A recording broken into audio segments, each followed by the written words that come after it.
¿Qué tal, jóvenes? Vamos a continuar con lo visto en la clase anterior. Bueno, nos quedamos en este ejemplo.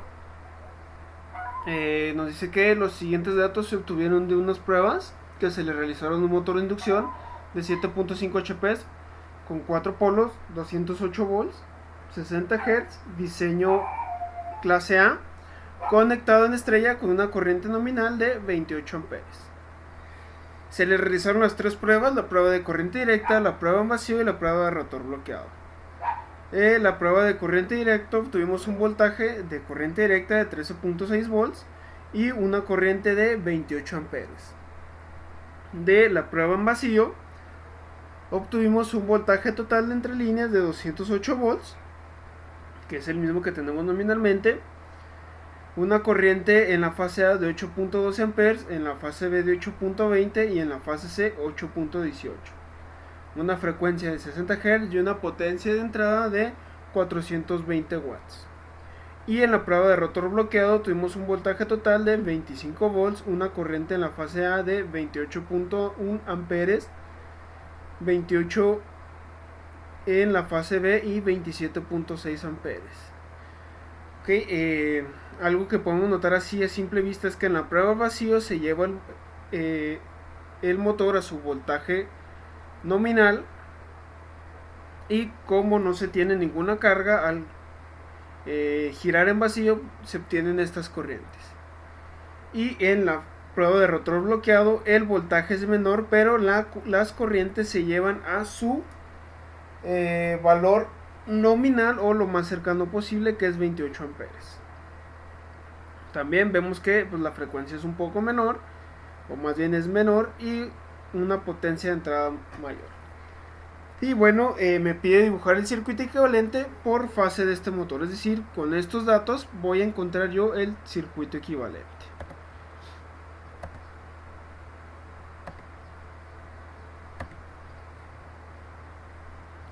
Ok, tengo los mismos datos. Y bueno, de la prueba de corriente directa yo voy a encontrar mi resistencia 1. Esta va a ser igual al voltaje de corriente directa entre 2 veces mi corriente de corriente directa. Por lo tanto, la resistencia 1 va a ser igual a los 13.6 volts entre 2 veces los 28 amperes de mi corriente directa. Por lo tanto, mi resistencia 1 va a ser de 0.243 ohms. Nos pasamos a la prueba vacío. De la prueba vacío vamos a sacar la corriente promedio de las tres fases, que va a ser la suma de las tres fases entre 3. Por lo tanto tengo los 8.12 amperes, los 8.20 y los 8.18. Al dividirlos entre 3 me da una corriente de línea promedio de 8.17 amperes. También voy a sacar el voltaje de línea, ya que el que tenemos nos entrega el voltaje total, que es el voltaje de línea a línea.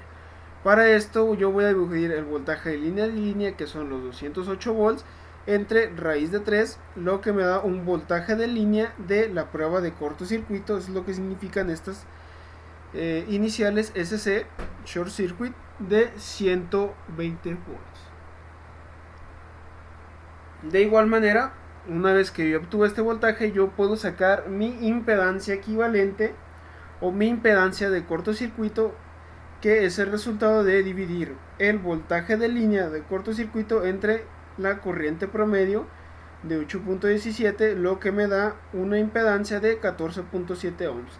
Esto es igual a la reactancia 1 más la reactancia mutua. Una vez que ya obtengamos la reactancia 1, bueno, pues podemos despejar la reactancia mutua. Es lo que nos dice aquí en la siguiente nota, que dice que al conocer x1 vamos a poder encontrar el valor de xm. Por lo pronto aún no.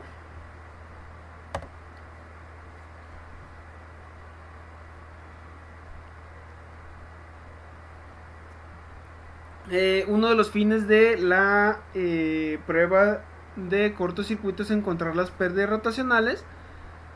Por lo que para encontrar las pérdidas rotacionales tenemos esta fórmula, que es la potencia de entrada de cortocircuito menos las potencias en el cobre del estator. Por lo tanto, las pérdidas en el cobre va a ser igual a 3 veces la corriente de línea promedio al cuadrado por la resistencia 1. La corriente promedio es la que obtuvimos acá anteriormente, que es 8.17, y la resistencia 1 ya la conocemos. Por lo tanto, me da unas pérdidas en el cobre de 48.7 watts. Y para calcular pues ya las pérdidas rotacionales es la potencia de entrada, que son los 420 watts. Aquí puse un error, son 420.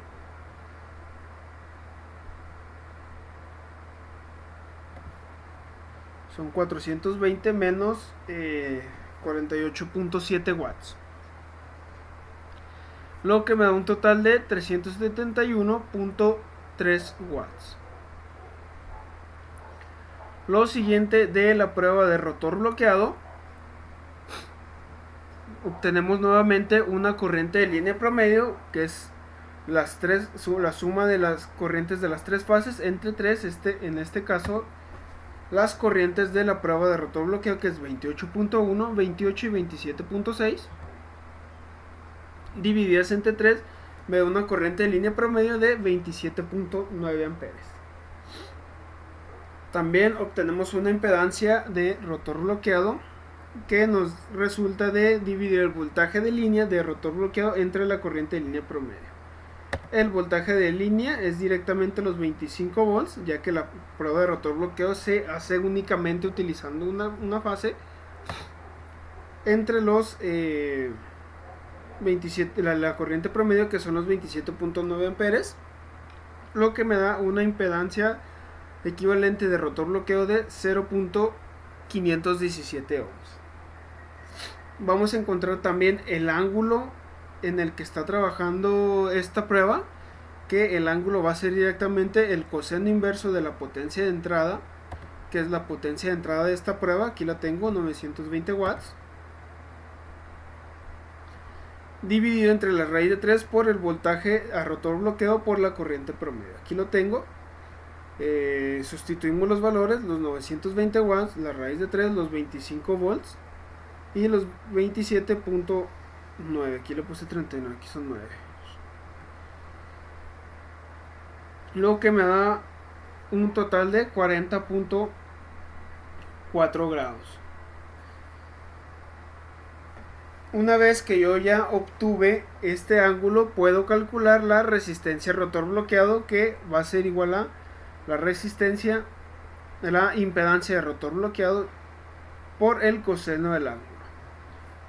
Sustituyo los valores, la impedancia es 517 ohms por el coseno de 40.4, me da una resistencia de rotor bloqueado de 0.394 ohms.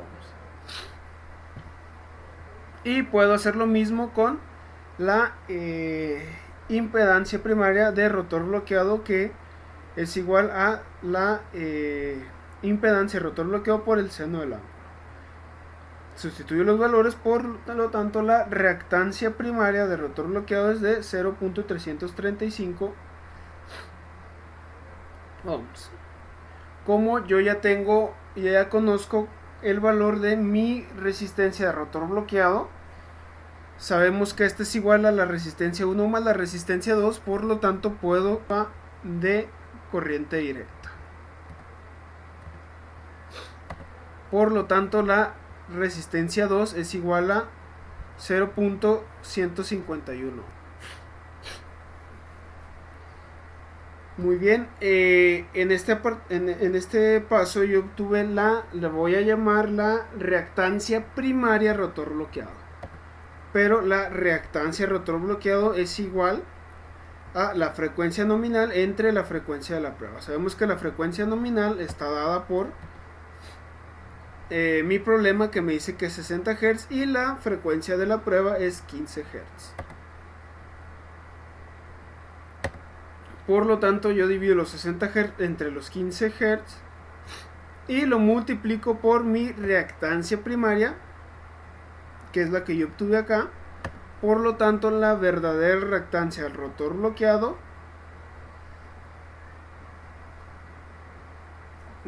aquí no la saqué, es de, permítanme,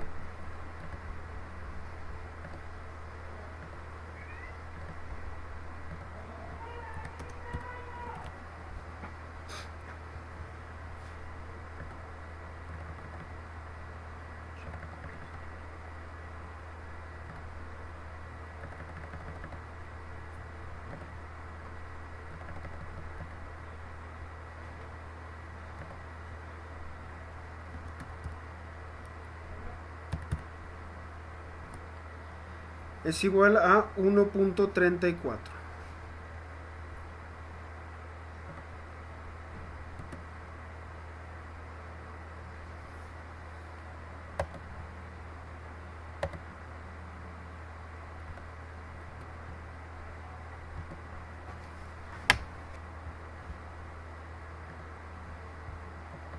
Ok, por lo tanto mi reactancia rotor bloqueado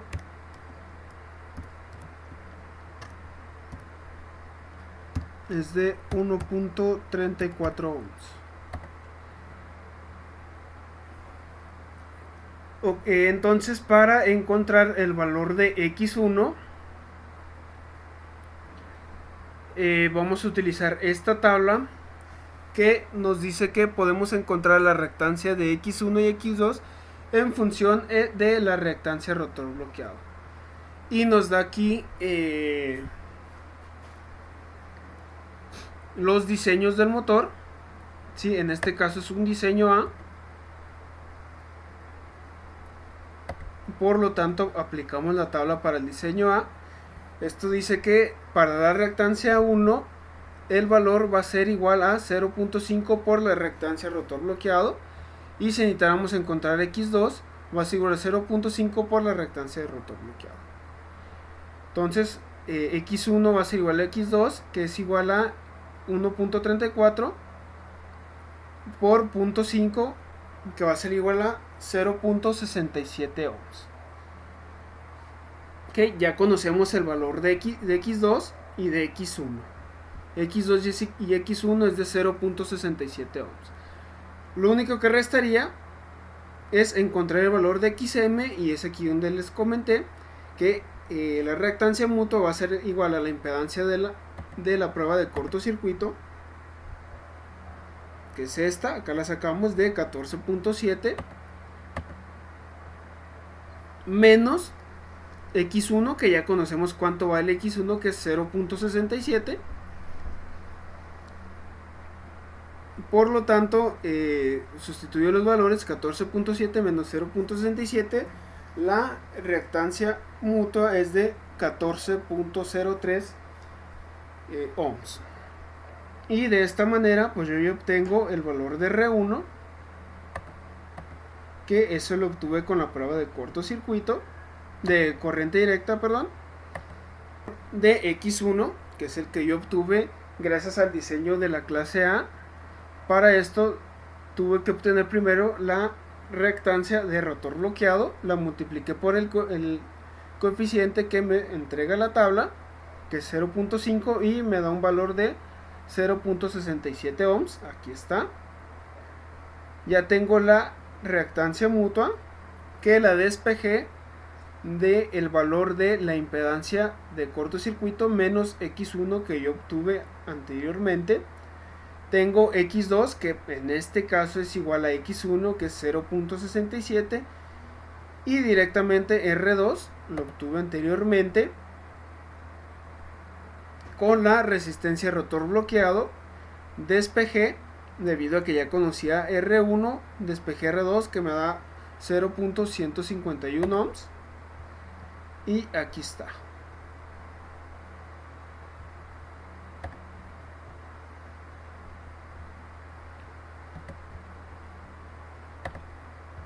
De esta manera yo obtengo mi circuito equivalente utilizando los datos de las pruebas para determinar dicho circuito.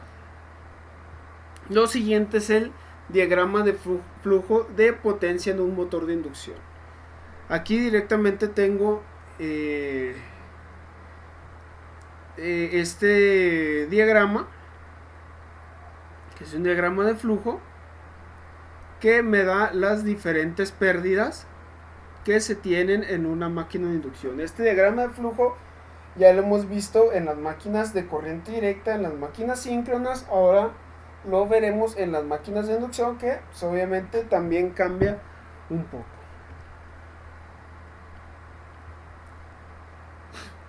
Se tienen las relaciones de potencia del motor de inducción por fase. Realmente yo les recomiendo tener a la mano esta tablita, porque esta me dice las siglas, me dice la relación que es la potencia de entrada al estator, me dice las siglas con las cuales lo vamos a identificar y la ecuación con las que yo lo voy a identificar.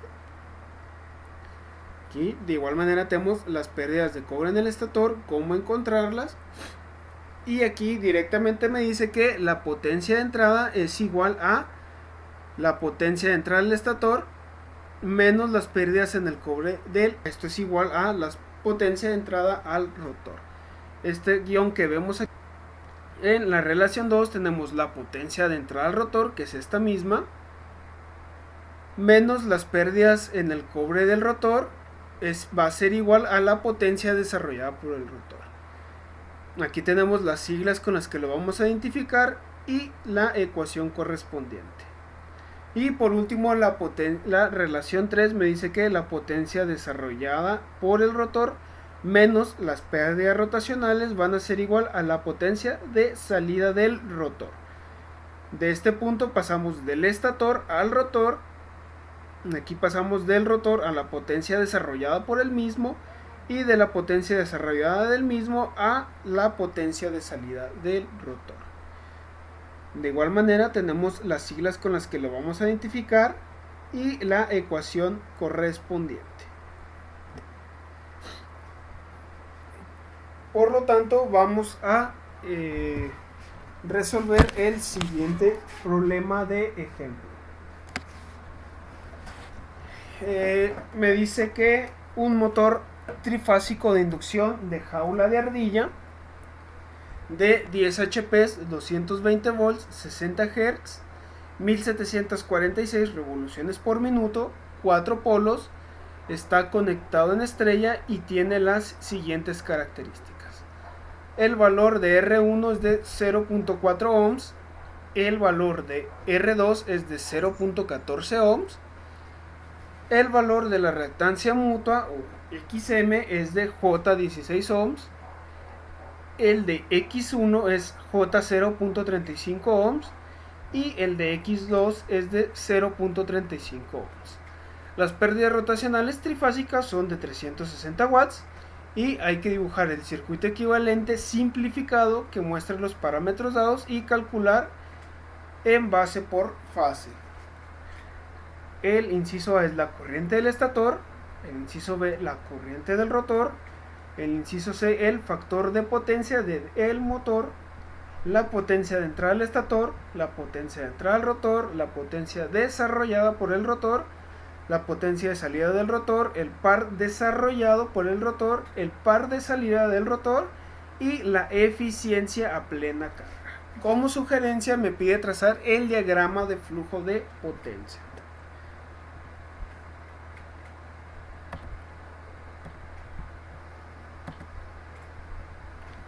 Este mismo problema, pues aquí lo tengo, yo ya lo transcribí, es el mismo de 10 HP, 220 volts. Aquí está, 10 HP, 220 volts. Y lo que me pide encontrar. Muy bien, yo aquí únicamente represento lo que viene siendo el circuito equivalente simplificado. Tenemos una RA o R1, lo que vendría siendo R1, o la resistencia de armadura, la resistencia del rotor, RR, la reactancia del rotor, JXLR, la reactancia mutua JXM y la reactancia del estator JXS. Lo primero que yo voy a encontrar va a ser mi deslizamiento, en el cual mi deslizamiento va a ser igual a la velocidad síncrona menos la velocidad del rotor entre la velocidad síncrona. La velocidad síncrona es de 1800 revoluciones y la velocidad a la que gira el rotor es de 1746 entre 1800 revoluciones. ¿Por qué en este caso no son? Porque el rotor no gira 1800 revoluciones. Como se los comenté al principio de la unidad, la diferencia que tienen los motores de inducción con los motores síncronos es que al no tener un campo de corriente directa, este no se sincroniza con la velocidad del estator, debido a que no tiene un campo de corriente directa. Se tiene lo que se llama deslizamiento, que es una pérdida en la velocidad síncrona. Por lo tanto, este motor, que teóricamente debería girar a 1800 revoluciones si fuera un motor síncrono, al ser un motor de inducción, se retrasa un poco en su velocidad, siendo de 1746 revoluciones por minuto. Esto me da un deslizamiento del 0.03%. O del 3% más bien. Lo siguiente que voy a hacer es encontrar esta relación de aquí, que es la resistencia del rotor entre el deslizamiento, que son los 0.14 ohms, entre 0.03, que me da un total de 4.66 ohms. Una vez hecho esto, voy a empezar a analizar mi circuito. Voy a encontrar la corriente 1 y la corriente 2. Bien, aquí vamos a analizar este circuito por el método de mallas.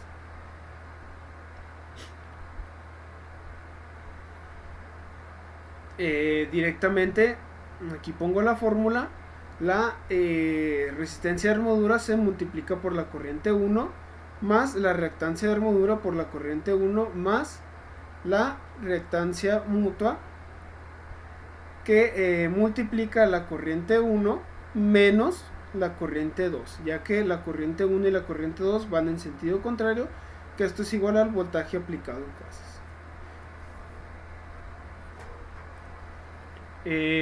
De aquí yo voy a factorizar I1, por lo tanto I1 va a ser igual a la resistencia de armadura más la reactancia de la armadura del estator más la reactancia mutua, esto multiplicado por I1 menos la reactancia mutua, que multiplica a menos I2, por eso este símbolo menos, y I2. Esto va a ser igual al voltaje en terminales. Sustituyo los valores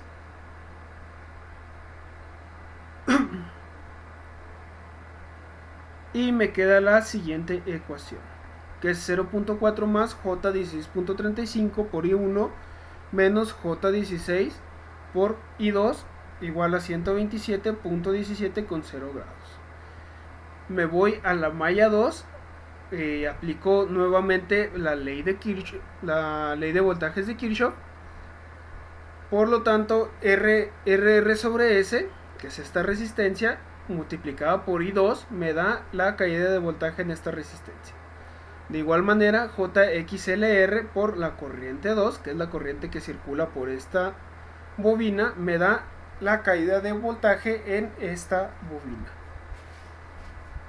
Y de igual manera, J, la reactancia mutua, que multiplica a la corriente 2 menos la corriente 1, debido a que la corriente 1 va en sentido contrario a la corriente 2.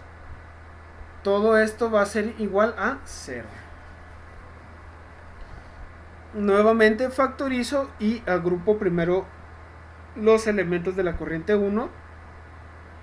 Multiplico la reactancia mutua por I2 y por menos I1, obteniendo menos JXM por I1 más RR sobre S por I2 más JXLR por I2 más JXM por I2, todo esto es igual a 0. Sustituyo los valores y obtengo esta ecuación de abajo.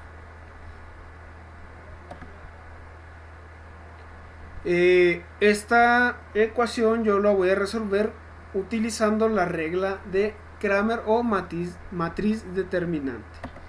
Puedo hacer lo mismo que hice en el problema anterior.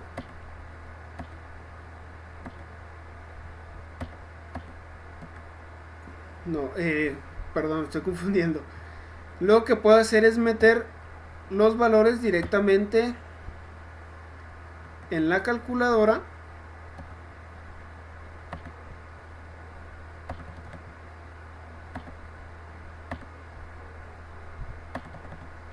Me voy a matriz.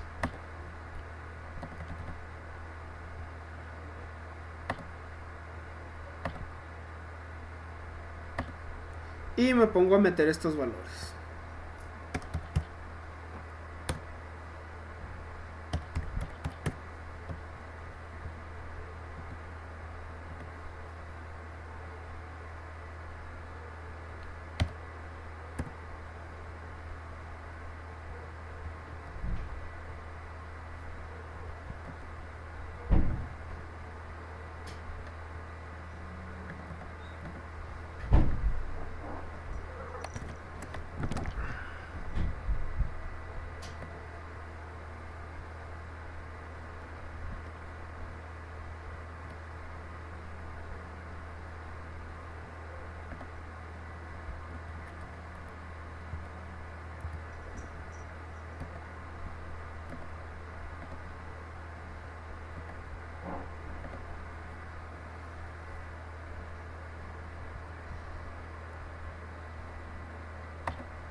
Ok, yo al meter los valores directamente me da una corriente de 25.96,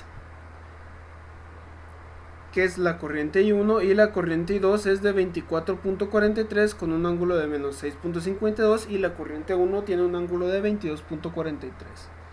Estas son las dos corrientes, I1 e I2. Si yo utilizo puedo utilizar también la regla de Cramer o el método de las matrices determinantes. Para hacer esto, yo hago una matriz determinante. Esta la saco de igual manera con la calculadora. Yo la llamo matriz delta o matriz determinante, que es directamente esta matriz. Le doy de igual manera en matriz, pero en vez de utilizar el número 4, yo voy a utilizar la que dice de determinante.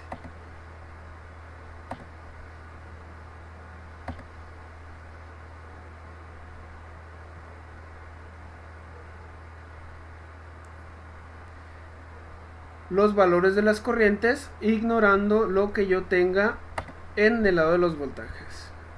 En el lado de los voltajes yo no los utilizo de momento, utilizo únicamente el valor de I1 e I2.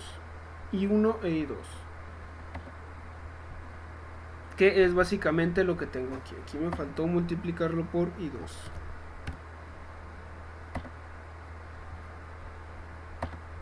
Meto lo que vienen siendo los valores.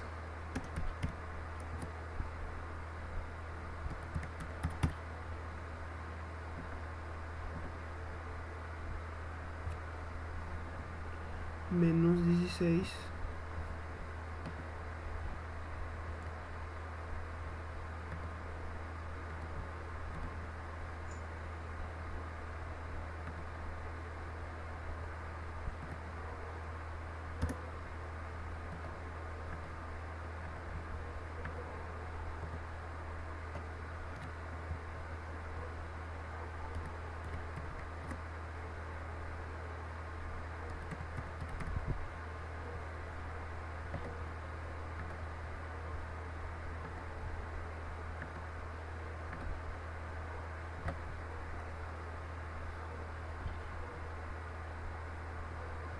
Y me entrega este valor. Yo lo quiero, como aparece aquí, en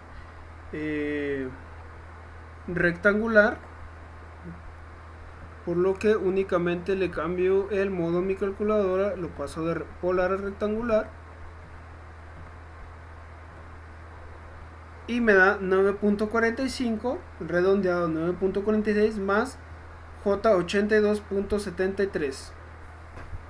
ok, esta matriz le voy a llamar matriz delta o valor delta, que es el que yo tengo acá. Para encontrar I1 va a ser igual a la corriente IP, que es esta que yo tengo aquí. Para eso yo voy a agarrar los valores de la corriente 2 y los voltajes. ¿Ok? El valor de los valores de la corriente I2 es menos J16 y 4.66 o 4.67 más J16.35.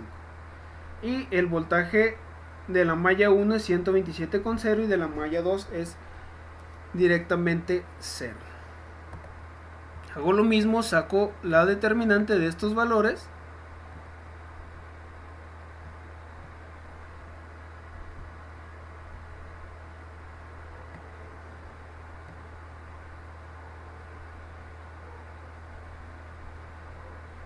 Voy a borrar todo esto que tengo aquí.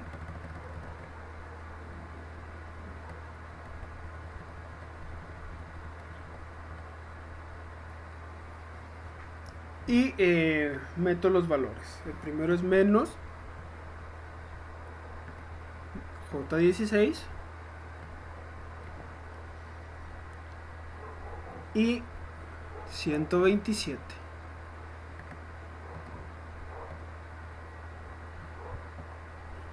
Los punto y coma para cambiar de línea. El siguiente es 4.67 más 16.35 o J16.35, coma 0, cierro corchetes y cierro paréntesis. Esto me da un valor de menos 593.09 menos 2076.45 i, que este valor es el mismo que yo tengo aquí, si se fijan bien. Y al dividirlo entre mi valor delta, que son los 9.46 más J 82.73 que yo encontré anteriormente, o el valor determinante, matriz determinante,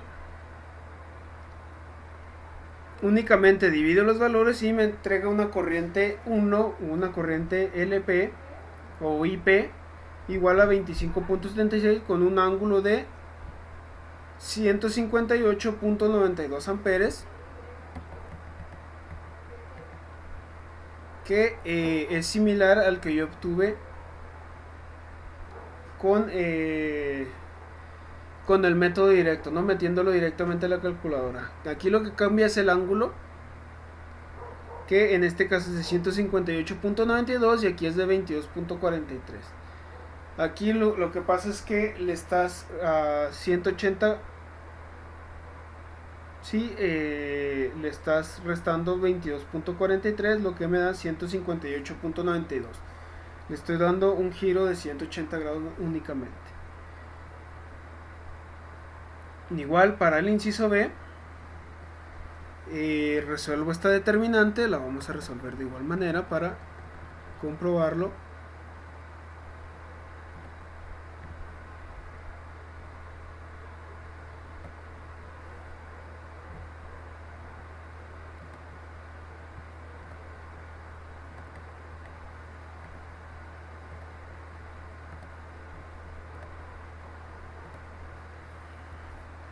Y para la corriente 2 vamos a utilizar los valores de la corriente 1 y los voltajes de igual manera.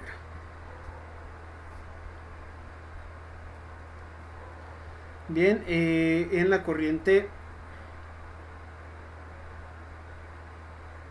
1 tenemos 0.4 más 16.35 o J 16.35. Doy coma, el voltaje que es 127, de igual manera punto y coma, en la corriente 1 en la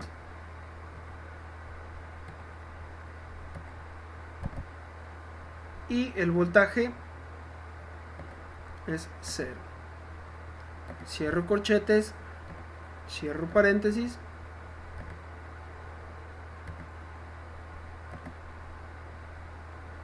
Y me da un valor de 2.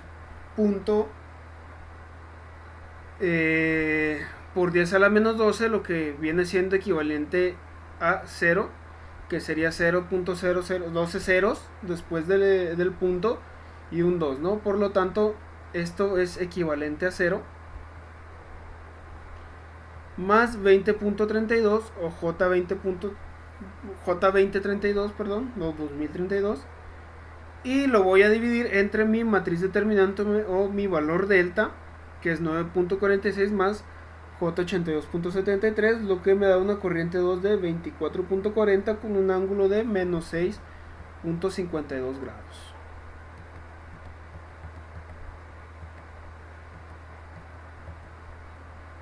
Que es igual al valor que yo tuve aquí.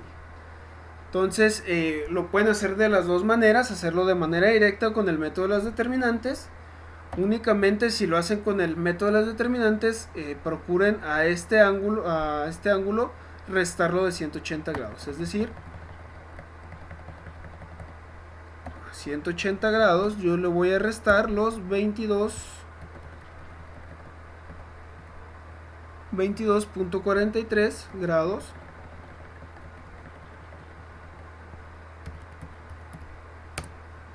Para que me dé el ángulo de 157 o 158 que me dio aquí.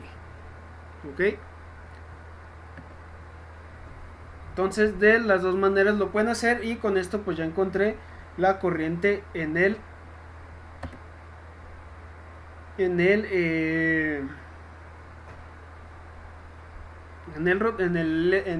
estator y en el rotor, que son respectivamente IP e IR, que es igual a la corriente 1 y la corriente 2. Aquí están, aquí los tengo.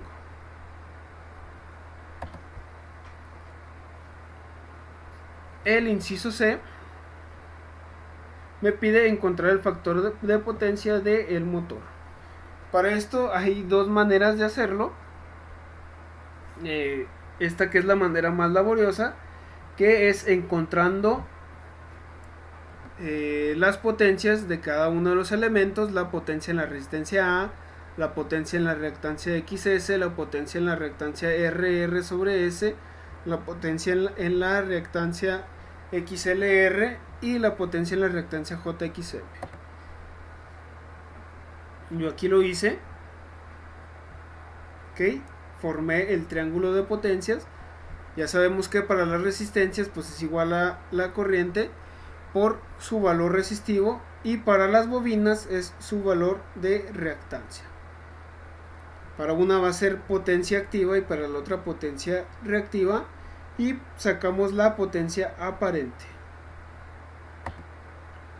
Yo al sacar el triángulo de potencias utilizo esta fórmula que me dice que el factor de potencia es igual al coseno del ángulo, que es igual a la activa total entre la potencia aparente total, y me da un factor de potencia de 0.94. Ok.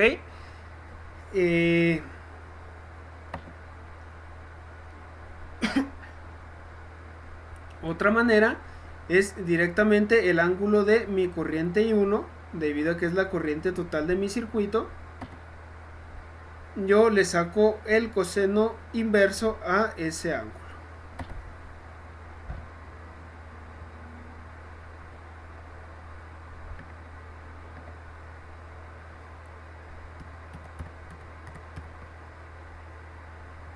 O bueno, lo voy a hacer con 157,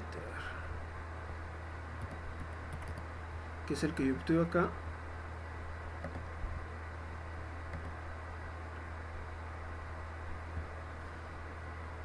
Ah, no, no es el coseno inverso, es el coseno. El coseno inverso es para sacar el ángulo ya lo tengo.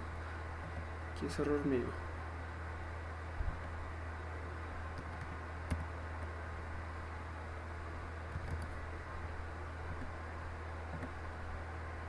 Y tengo un factor de potencia similar de 0.92.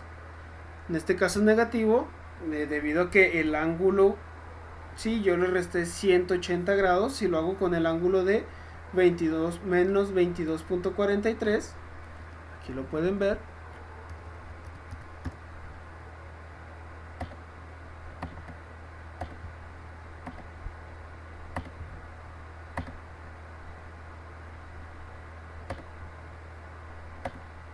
Me da exactamente el mismo valor. En este caso el factor de potencia me da 0.92. Mediante el cálculo de las potencias me da 0.94, un valor un poquito similar. Esto pues debido a las décimas que yo utilizo en el punto me va a dar más exacto, más o menos exacto. Y yo utilizaría pues el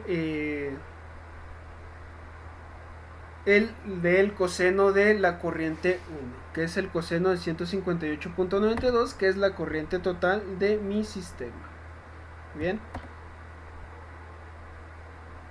Y además que estar sacando las potencias una por una, pues sí, lleva un poquito de tiempo, ¿no? Entonces pues ya tengo lo que viene siendo el factor de potencia. En el inciso D me pide la potencia de entrada al estator. La potencia de entrada al estator, como vimos acá en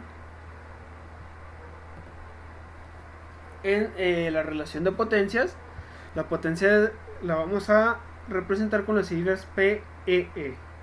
Y la fórmula para sacarlo es el voltaje 1 por la corriente 1 por el coseno del ángulo, que es la misma fórmula que yo tengo aquí.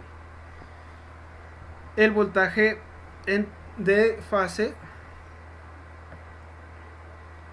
me dice que este motor es de 220 volts, pero es el motor de su forma trifásica. Como este es el circuito equivalente monofásico, hay que dividir estos 220 volts entre la raíz de 3, lo que me da un voltaje de 127.17 volts. La corriente pues es la corriente del estator, o la corriente 1, que son los 25.73, por el factor de potencia. En este caso yo lo hice por este método, que es 0.94. La potencia de entrada en el estator es de 3079.35 watts. El inciso E es encontrar las pérdidas en el cobre del estator, que aquí las tenemos, que me dice que es la corriente 1 al cuadrado por la resistencia 1. La corriente 1 al cuadrado, pues ya sabemos que la corriente 1 es 2576 y la resistencia 1, esta me la da el problema, que es de 0.4 ohms, lo que me da una potencia de unas pérdidas en el cobre del estator de 265.43. De esta manera yo ya puedo encontrar la potencia de entrada al rotor, que es esta de aquí, que viene siendo igual a la potencia de entrada al estator menos las pérdidas en el cobre del estator, que son directas, que efectuamos la resta y me da las pérdidas de entrada al rotor de 2813.92 watts.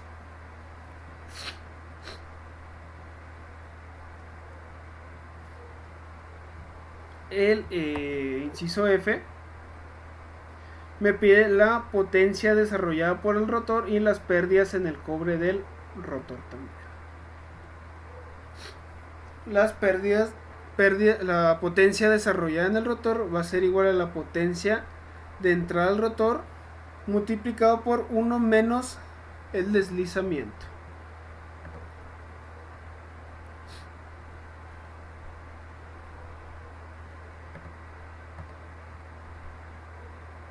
Aquí no tengo la pérdida desarrollada por el rotor.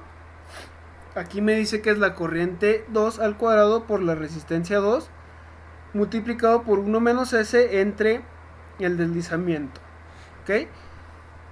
Si bien, si nos fijamos en esta parte,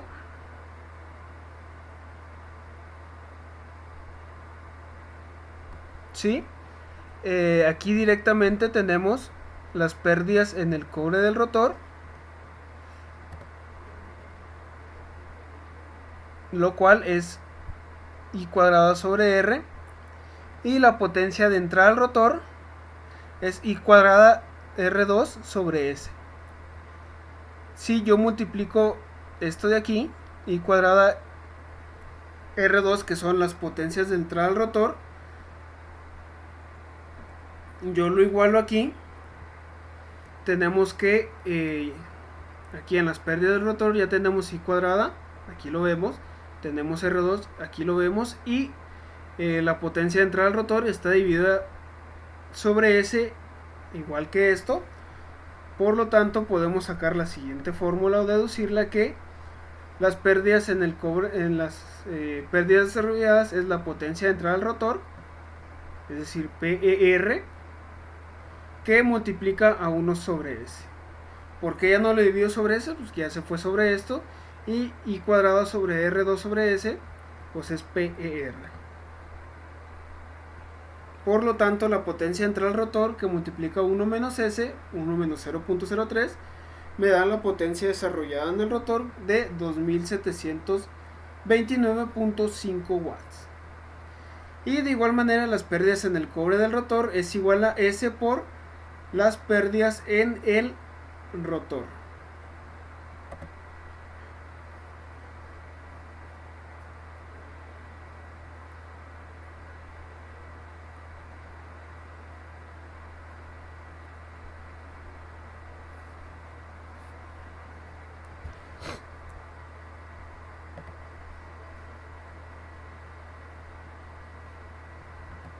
Aquí vemos las pérdidas en el cobre del rotor, que PCR es igual a la corriente 2 al cuadrado por R2, que aquí lo tengo.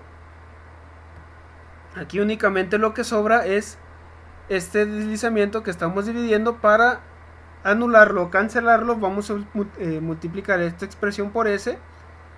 Por lo tanto, es lo que yo tengo acá, que son las pérdidas rotacionales, que PER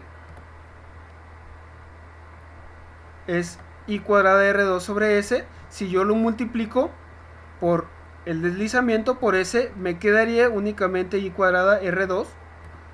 Debido a eso, pues por eso lo multiplicamos por esta S, que es 0.03 el deslizamiento por los 2183, que es lo que yo obtuve de pérdida central del rotor, y me da unas pérdidas en el cobre del rotor de 84.41 watts. Por último, para finalizar con las pérdidas o las potencias, el inciso G me pide la potencia de salida. Aquí está la potencia de salida del rotor.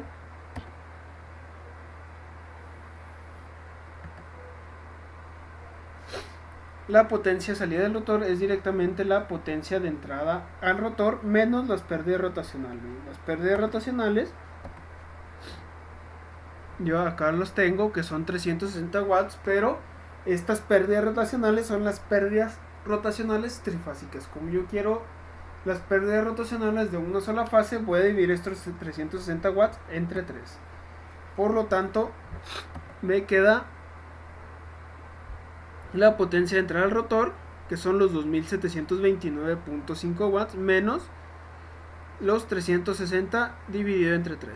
Esto me da una potencia de salida de 2609.5 watts. Y por último, para obtener la potencia de salida total, es decir, o trifásica, es decir, la trifásica, multiplico los 2609.5 por 3, lo que me da una potencia de salida total trifásica de 7827 watts. Siguiendo esto, el inciso H me pide el par desarrollado por el motor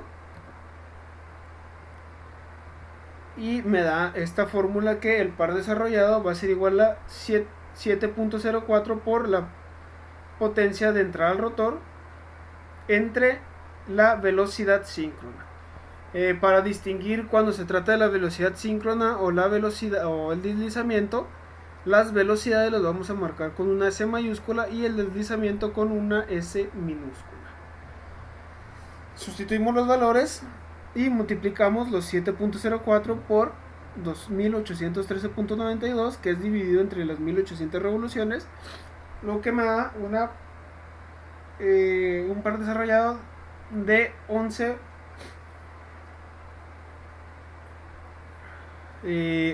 libras-pies. De igual manera lo puedo sacar también con esta otra fórmula, que esta otra fórmula me dice que utilizo la potencia desarrollada multiplicada por 5252 entre la velocidad del rotor. Sustituyo los valores y me da un par desarrollado de igual manera de 11 libras-pies. ¿Cuál es la diferencia? Aquí utilizo la velocidad síncrona y la potencia de entrada al rotor, y aquí utilizo la potencia desarrollada por el rotor y la velocidad del rotor. Pero de estas dos maneras, pues yo puedo encontrar el torque desarrollado o el par desarrollado. Y por último, el par de salida, que esto es igual a los 7.04, que esta es una constante, que multiplica la potencia total, la potencia total de salida, que son los 7827, aquí está, entre la velocidad del rotor. Esto me da un total de 31.55 libras-pie. Por último, saco la eficiencia. La eficiencia es igual a la potencia de salida entre la potencia de entrada. La potencia de salida por 3 es igual a los 7827 dividido entre la potencia de entrada, que es la primera que encontramos, multiplicada por 3,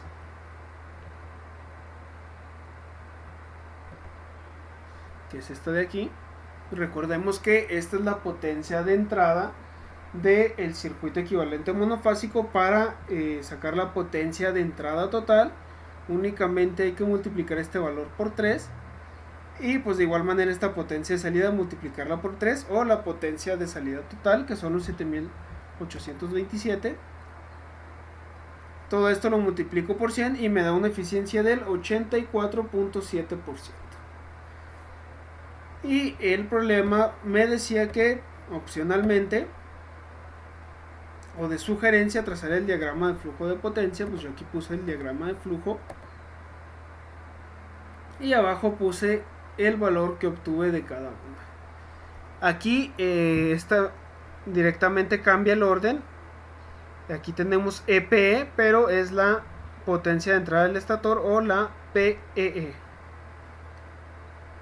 Tenemos las pérdidas del cobre en el estator, la potencia desarrollada en el rotor, las pérdidas del cobre del rotor, las pérdidas desarrolladas por el rotor, las pérdidas rotacionales y la potencia de salida monofásica, no la total.